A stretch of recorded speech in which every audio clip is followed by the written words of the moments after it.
Bismillahirrahmanirrahim. Assalamualaikum warahmatullahi wabarakatuh. Kenalkan, nama saya Muhammad Muhammad NPM 192191114 kelas 2C Pendidikan Jasmani angkatan 2019. Di sini saya akan mencoba menjelaskan mengenai pengertian belajar gerak, bentuk atau konsep gerak, dan ranah gerak. Langsung saja ya ke pengertian belajar gerak. Belajar gerak merupakan suatu proses untuk mendapatkan suatu perubahan perilaku yang dalam hal ini adalah keterampilan gerak. Belajar gerak juga melibatkan aspek-aspek psikis dan fisik secara aktif dalam tubuh manusia. Belajar gerak dimulai dengan aktivitas psikis atau berpikir, kemudian dilanjutkan dengan aktivitas fisik.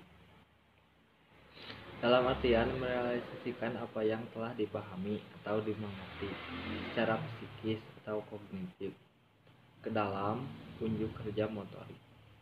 Konsep belajar gerak diantaranya ialah konsep perbedaan individu. Konsep belajar gerak yang harus diperhatikan berikutnya adalah mengenai kemampuan dan keterampilan, dan konsep belajar gerak selanjutnya adalah pola gerak dan keterampilan gerak.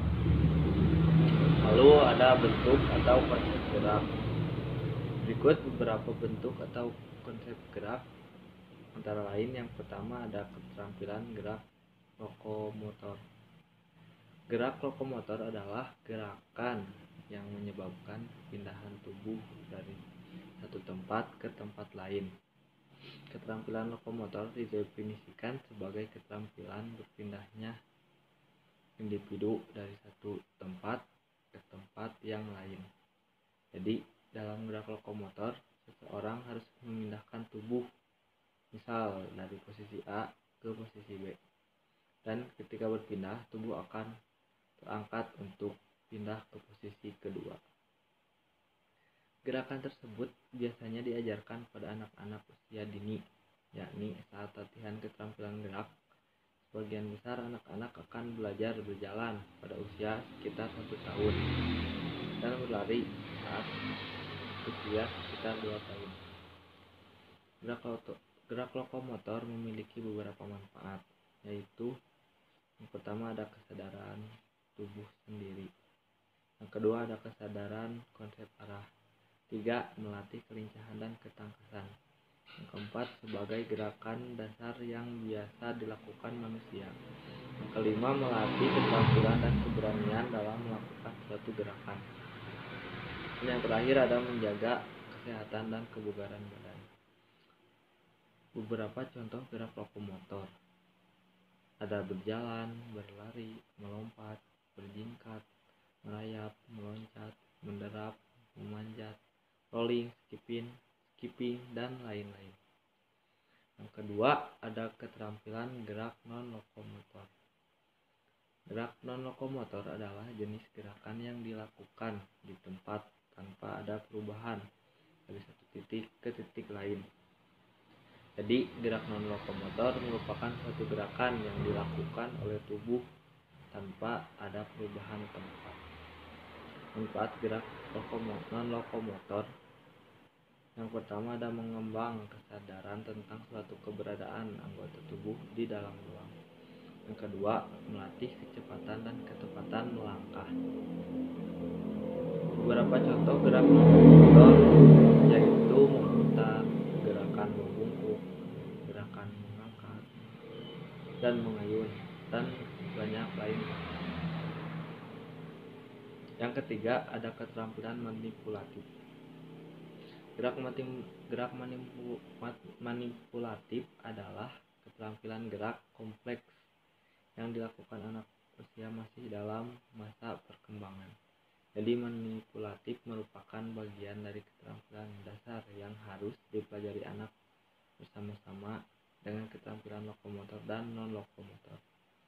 Contoh gerakan manipulatif yaitu melempar, menangkap, menendang, menggiring, memukul, dan lain-lain.